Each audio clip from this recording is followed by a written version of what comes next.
Texture is such a stunning and dynamic effect to capture in ink, but applying light and shadow is a challenge for many students. So here are 3 ways to level up your skills.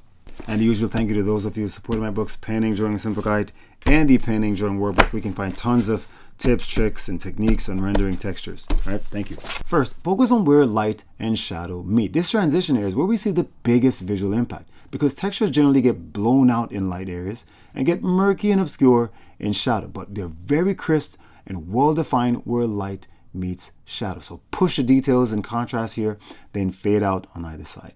Now, I see this mistake all the time. Don't go the lazy route and just apply some random hatching over the pattern. No, actually use the textures pattern to create gradation and value. You do this mainly by changing the size, the weight, the spacing, and number of the lines, the shapes, and the value shapes that make up the details of that pattern.